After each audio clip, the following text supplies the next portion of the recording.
Así es que les quiero invitar a acompañarme por unos minutos a leer el Salmo 23, el verso 5. Hemos estado viajando por este canto de amor que David le escribe al Señor, donde él le dice: unges mi cabeza con aceite, mi copa está rebosando. En este pasaje en donde hemos estado reflexionando acerca de cómo, en este pasaje en que hemos estado reflexionando acerca de cómo el Señor es visto y quiere que lo veamos como un pastor que cuida de sus ovejas, lo vemos llevando a las ovejas por estaciones del año, desde la primavera, el verano, hacia un invierno en el que tienen que bajar de las montañas para estar de regreso en el rancho donde fueron criadas las ovejas. Hemos hablado de un pastor que tiene que sacarlas de ese rancho familiar por lugares difíciles, valles difíciles, para que puedan tener pastos verdes durante el verano. Y en esa figura de cambios y de cuidados muy particulares del pastor, nos topamos con este versículo en donde el salmista dice: cuando yo me veo como una oveja, me veo como una oveja cuidada por Dios. Y claro, se refiere a que durante el verano hay la necesidad de que el pastor proteja la salud de las ovejas, aplicando aceite. Aceite sobre sus narices, sobre sus hocicos, aceite sobre sus cabezas, precisamente para esquivar desde moscas hasta parásitos que pueden causarles enfermedades serias. Y claro, es una imagen que sigue produciéndonos esa dulzura, esa confianza que tenemos que tener en cómo Dios cuida de nosotros. Pero cuando llegamos a ese pasaje en particular, la imagen no escapa a una cosa: es la hospitalidad. Porque el Dios que se ha pintado a sí mismo como el pastor en este momento va más allá de ser un pastor y se convierte en un anfitrión, que es la persona que sirve la mesa y cocina para sus amigos. Y es una imagen poderosa, porque ¿cuál de nosotros no sabe que cuando apreciamos a alguien le invitamos a comer en nuestra casa? Y en una época difícil de pandemia no podemos hacer eso, excepto por los nuestros. Pero a los nuestros, lo mejor que le podemos ofrecer muchas veces es una comida recién hecha, calientita, y una mesa hermosamente arreglada, para dejarles saber: en el mundo el más importante y los más importantes son ustedes. Es un salmo que nos habla de hospitalidad, la hospitalidad de Dios. Qué increíble pensar que Dios se asemeje a sí mismo, se compare a sí mismo a una mujer, porque por tradición en Israel la mujer sería la que cocina y presenta la mesa para que su familia o los amigos vengan a comer y a sentirse atendidos. Quiero hablarte a ti acerca de sentirse y saberse honrado por Dios mismo, que nos invita a su mesa. Yo he viajado por muchos años y he tenido el enorme gusto de que muchas personas me reciban en sus casas y me presenten lo mejor de ellos. Y a veces lo mejor no ha sido exactamente lo que quizás yo imaginaba, y a veces ha escapado a eso. Nunca olvidaré hace muchos años estar en una casa buscando posada, porque habíamos ya repartido a todo el equipo que viajaba conmigo en México, y después de haberlos repartido a todos, las casas se acabaron y quedamos unos 6 o 7 de nosotros que no teníamos casa. Y entonces Juan Salinas, el productor de mis discos en aquella época, y un tremendo hombre de Dios, productor, en fin, nos dice: yo conozco a una señora que nos puede hospedar. Y fuimos a su casa, tocamos la puerta y ella, encantada, nos dijo: por favor, quédense. Era una casa pequeña, no habían tenido agua últimamente, tenían una familia de por lo menos 6 miembros o 7 miembros. En fin, era incómodo, pero ella no lo pensó 2 veces para recibirnos. Yo fui a dar el concierto esa noche, la noche de adoración, y cuando yo regreso, me llevo la sorpresa de que ella ha juntado unas mesitas, unas sillas, había llamado a un tío, a una tía, para que estuviesen ahí con nosotros, y delante de nosotros había lo que llaman allá mojetes, creo que es, ¿no? molletes, que es un pedazo de pan con queso, con frijolitos y queso encima. Ustedes saben que los mexicanos le ponen una tortilla y un poco de cualquier cosa y sabe espectacular. Y aquella mujer, en su sencillez, acompañaba aquella cena con un vaso de chocolate con agua, porque no tenía para su leche. Y nunca olvidaré cuando esa mujer se levanta y dice, denme la bendición de poder orar y dar gracias al Señor. Y en su oración, entre lágrimas, decía, Señor, gracias porque tú me prometiste hace muchos años que algún día me ibas a dar una casa, que me la diste, y algún día en esa casa yo podría hospedar ángeles. Y yo miré hacia mi izquierda y a mi derecha, ¿de quién estará hablando? Y obviamente estaba hablando de nosotros, porque la honra que ella sentía por simplemente poder recibirnos a nosotros era tan grande, y buscó lo mejor que ella tenía para poder dárnoslo. Yo veo a un Dios, no les tengo que decir, pero se los digo, me quebró el corazón. Experimenté una hospitalidad extraordinaria en casas en donde las parejas que me recibían me ofrecían su propia habitación, la única habitación con baño privado en la casa. Esa noche recuerdo, un día o 2 días después de este evento, me invitaron después de la cena a ir a mi habitación, y entonces me dijeron, esta es la habitación. Les dije, no, pero por favor, no, usted se queda acá. Y cerraron la puerta. Yo me quedé preguntándome, ¿a dónde será que estos señores van a dormir hoy? Y entonces bajo las escaleras, y cuál es mi sorpresa, que la pareja joven con un bebé están durmiendo en el piso del pequeño estudio o la oficina donde ellos trabajaban. Y aunque quise obligarlos a cambiar de idea, les dije, yo no les voy a permitir esto, lo siento mucho, pero yo no voy a dormir ahí. Pues eran un poquito más grandes y fuertes que yo, y bueno, entonces me agarraron cada uno de los brazos y me subieron por las escaleras, me empujaron en el cuarto y cerraron con llave y dijeron, usted hace lo que nosotros le decimos. Y yo experimenté una y otra vez en tantos países en Latinoamérica, en México muchísimo. Yo creo que los mexicanos me enseñaron lo que es el poder de la hospitalidad. Me hicieron llorar muchas veces con los gestos de amor, con la entrega, el corazón, el deseo de honrarme a mí. Pero yo veo en la Biblia que Dios quiere decirnos a nosotros que Él quiere ser nuestro anfitrión.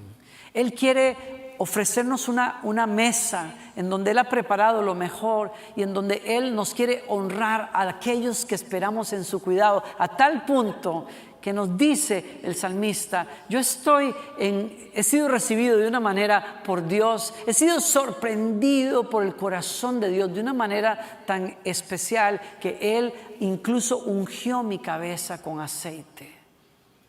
Me ha honrado como al huésped más excelente, como a la persona más importante. En la antigüedad, si tú querías recibir a alguien en tu casa, precisamente al recibirlo ibas a lavar sus manos o sus pies y quizás ungirías su cabeza en un gesto de profundo respeto y amor hacia esa persona. Pero en este cuadro el salmista nos dice, es Dios, se voltean los papeles y es Dios el que a sus hijos, a sus amados, los recibe, los unge en la cabeza como una señal de honra. Les ofrece la mejor comida y está tan atento que no deja que su copa quede vacía. Mi copa está rebosando por las bondades de Dios. Yo veo en la Biblia una imagen que llega profundo a mi corazón porque me hace entender que Dios tiene una manera de actuar, una manera de manifestarse hacia sus hijos en donde Él se vuelve un anfitrión que sirve mesa de misericordia, que sirve mesa de gracia delante de nosotros. Y lo hace por el simple deseo de honrar a aquellos que confiamos en Él y, según veo en la Biblia, por el deseo de honrarnos a nosotros para avergonzar a aquellos que nos han querido hacer daño. Esa es una imagen tremenda, poderosa en la Biblia.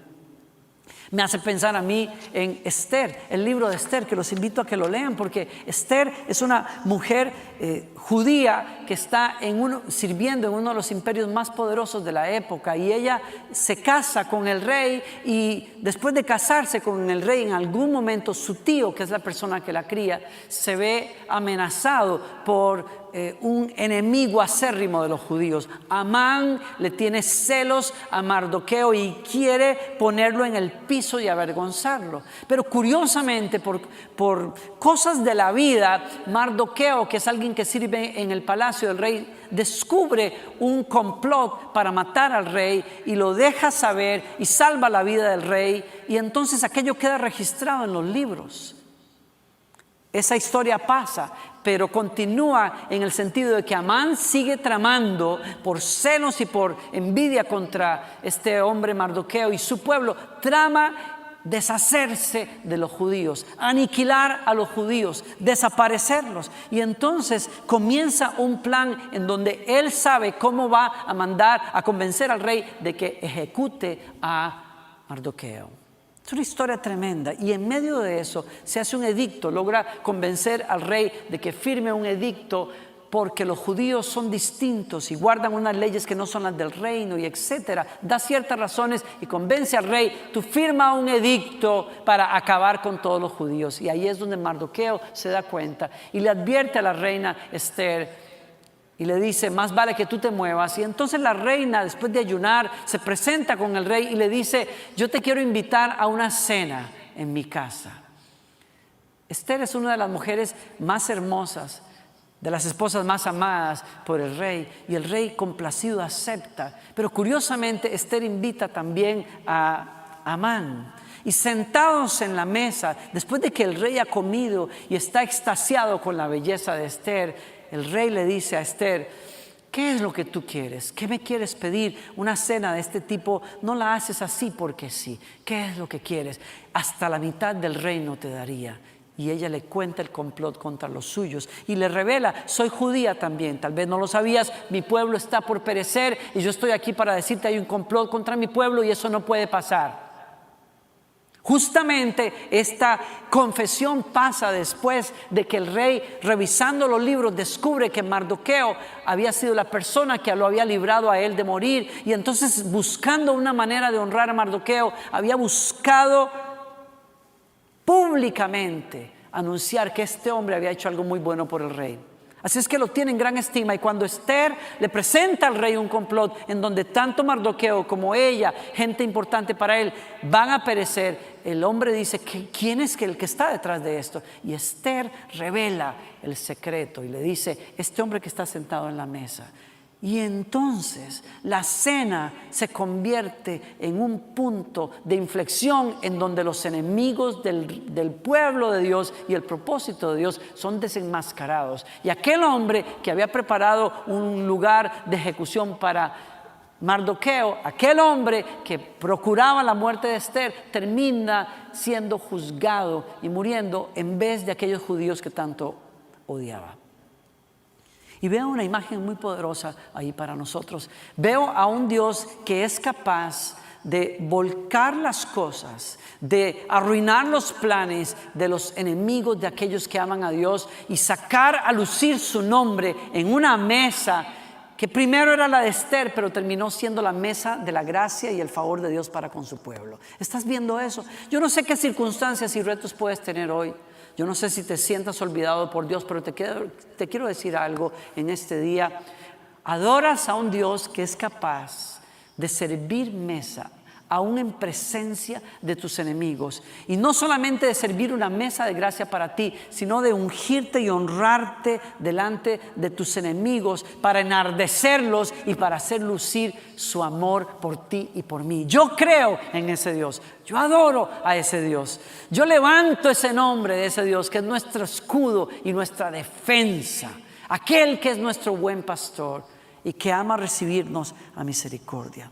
Estamos hablando de un Dios que cuida de su pueblo, que nos invita a una mesa en donde nos puede sorprender con su gracia. Un Dios que es capaz de ordenar eventos y personas para buscar tu bien y cumplir su plan.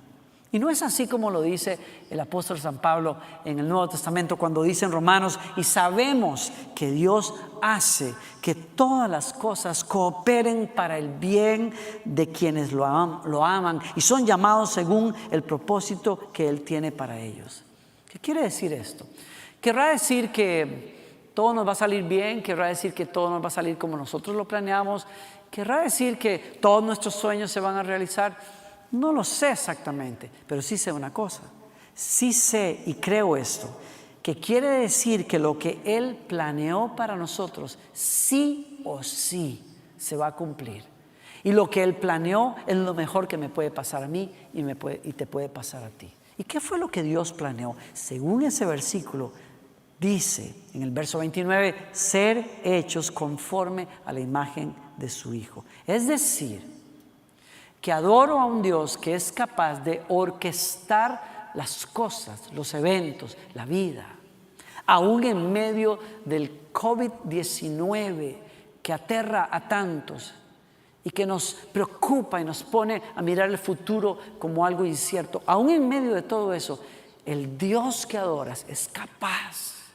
Es un pastor que prepara mesa y que derrama aceite para honrarte a ti que esperas en Él, aún delante de los planes más terribles que el enemigo tenga contra tu vida.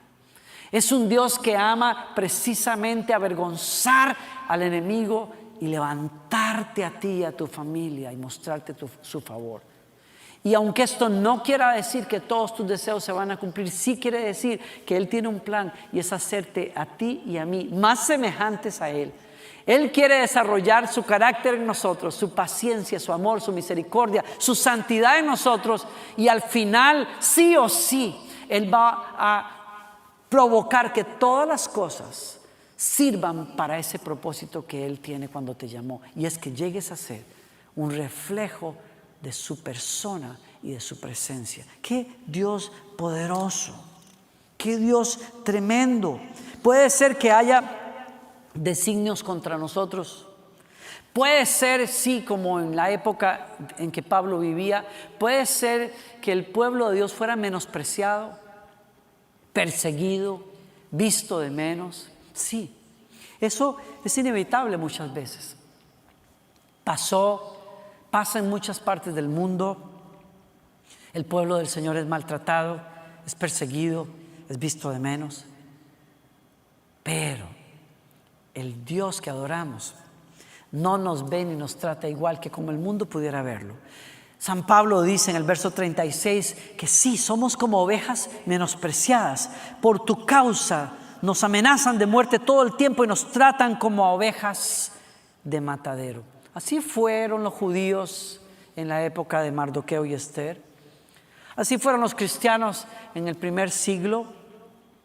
Pero para Él y en Él somos ovejas de su amor y de su cuidado, y Él cumplirá su plan en nosotros. Por eso Pablo dice, y yo quiero invitarte a que lo digas hoy: a pesar de todo, nuestra victoria es absoluta, gracias a Cristo que nos amó. Estoy convencido de que nada podrá apartarnos de su amor, ni la muerte, ni la vida, ni ángeles, ni demonios, ni lo presente, ni lo que está por venir, ni los poderes, ni lo alto, ni lo profundo, ni ninguna cosa creada podrá separarnos del amor de Dios que nos ha derramado en Cristo Jesús, Señor nuestro.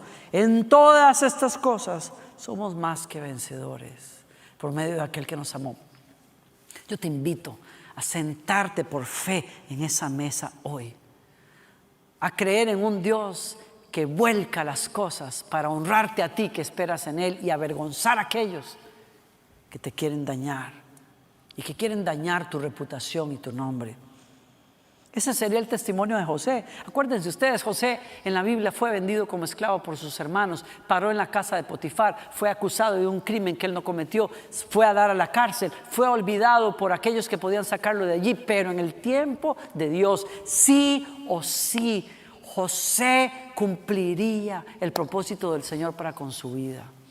Y saliendo de la cárcel para interpretar los sueños del rey, termina vestido como realeza, con el anillo del rey y la autoridad del rey delante de él. Y aquel muchacho que había sido menospreciado por sus hermanos termina siendo el hombre que les salva la vida años después, cuando ellos vienen a pedir comida en Egipto, que es el imperio que José administró por varios años para que no se muriese de hambre. Y aquel día, cuando sus hermanos descubren quién es José, se echan para atrás quizás. José se quita su maquillaje y sus vestidos de egipcio, como personero o como representante del rey, y entonces descubre quién es y les dice: soy yo. Y ellos tiemblan pensando que es el día en que acabarán ejecutados, pero él dice algo que me recuerda este principio: Dios opera y mueve las cosas para cumplir un propósito que tiene con cada uno de nosotros.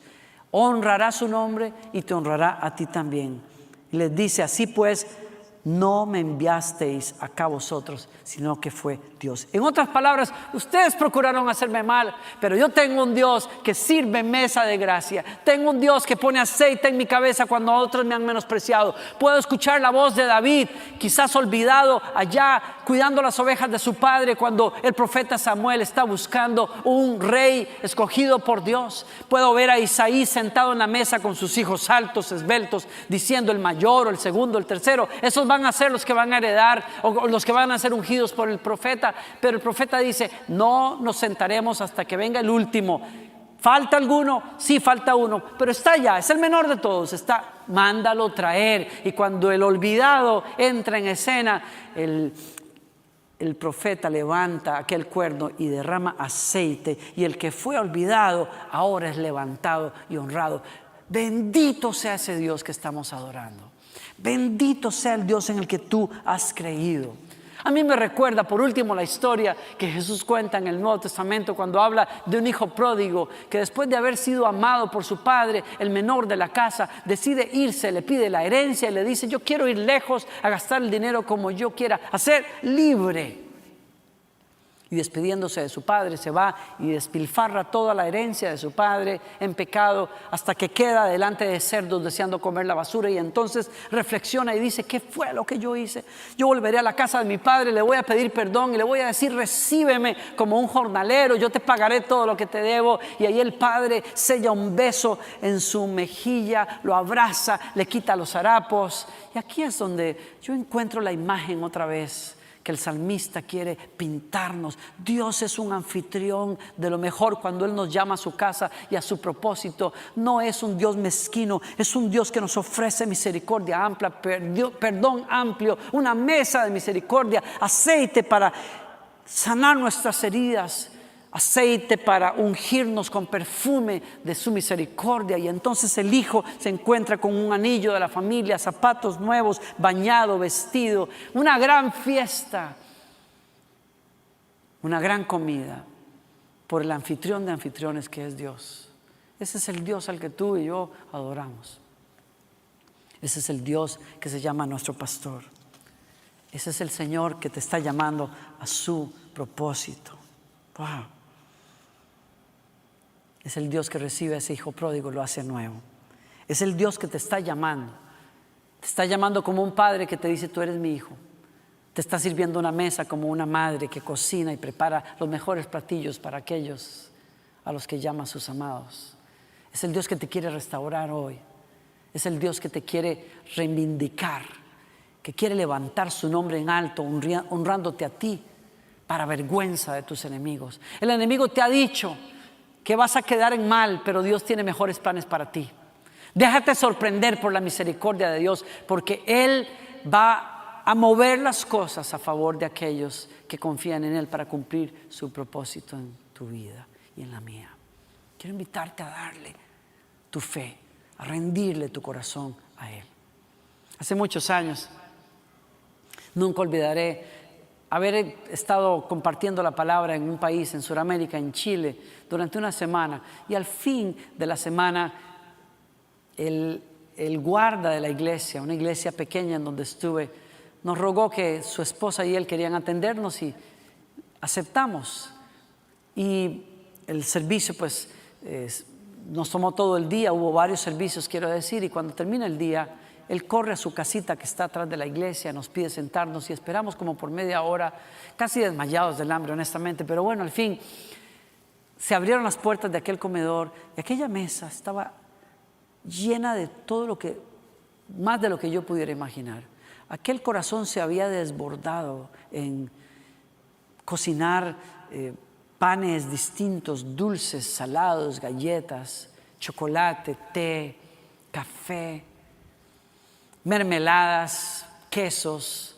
Aquello era un manjar, era una cuestión increíble. Yo recuerdo la conversación, nunca lo olvidaré, el momento de comunión, fue tan especial, las conversaciones, la comida. Y yo en algún momento me quedé sorprendido porque dije, wow, en esta mesa está pasando un milagro. En la época de Jesús Él multiplicó los panes y los peces, y hoy aquí se me está multiplicando el pan y las tostadas, porque nunca se acabó el café, nunca se acabaron las tostadas. Y digo yo, ¿cómo es esto? Que yo nada más volteo y de pronto hay más tostadas y hay más café. Y claro, y noté que en la puerta entre el comedor y la cocina, la esposa estaba atenta, constantemente observando qué se acababa. Si se acababa el jamón, traía más; el queso, traía más; el pan, traía más; el café, traía más. Y el Señor le habló a mi corazón y me dijo, ¿estás viendo la esplendidez de ese corazón? Y yo le dije al esposo, por favor, dile a tu esposa que se sienta, nosotros estamos bien, no necesitamos. Y él dice, ¿sabe qué, Danilo? Déjela, porque aquí nadie la obliga. Ella lo hace porque ama que ustedes se sientan honrados y atendidos. Y en algún momento el Señor me voltea la imagen y me dice, qué increíble que te dejes atender por Dios, que sepas que tu Dios es ese de corazón amplio, de perdón amplio, de misericordia amplia, de planes que no puedes imaginar, con un deseo de honrar a aquellos que esperan en Él, tal que va a ungir tu cabeza con aceite cuando no lo esperas, y que va a hacer que tu copa rebose. Cuando tú esperabas vergüenza como el pródigo, yo te doy un vestido nuevo. Cuando tú esperabas rechazo, yo te ofrezco brazos abiertos y un beso. Cuando tú esperabas simplemente ser un jornalero, yo te recibo como un hijo y te abro mi casa y lo mejor que tengo. Ese es el Dios del cual David dice, unge mi cabeza con aceite y mi copa está rebosando. Hoy tu vida puede parecer un desastre, pero Dios tiene una mesa esperando por ti. Quizás has cometido errores en el pasado y dices, yo no sé cómo enmendar eso. Dios tiene un camino que va a hacer y abrir nuevo delante de tu persona. Quizás has sido el objeto del rechazo de la gente, de la vergüenza, como aquella mujer adúltera tirada en el piso, capturada en el peor momento de fragilidad y de vergüenza humana, traída a los pies de Jesús, esperando lo peor, el juicio del rabino del momento. Pero Jesús detiene la ola de enemigos y de lobos que querían acabar con ella y les dice, el que esté libre, lance la primera piedra. Y en silencio las piedras comienzan a caer y los acusadores a irse, y la mujer en el piso escucha la voz de Jesús que le dice, levántate, ¿dónde están los que te acusaban? A ti, a la que querían avergonzar, la voy a honrar ahora. Y la levanta y le dice, vete y no peques más, te perdono, te visto de misericordia, te doy un propósito en la vida. Ese es el Dios al que estamos adorando. Yo te quiero invitar a que lo creas, a que lo abraces hoy. Tú que estás en una situación difícil, créeme, Dios es el Dios que sirve una mesa de oportunidades y de favor que no puedes ni imaginar. Dios tiene un plan para cambiar tu vida, para darle un vuelco a tu destino, para llevarte a lugares que ni imaginas. Yo quiero invitarte, cerrando en este momento, a orar conmigo. Padre, gracias.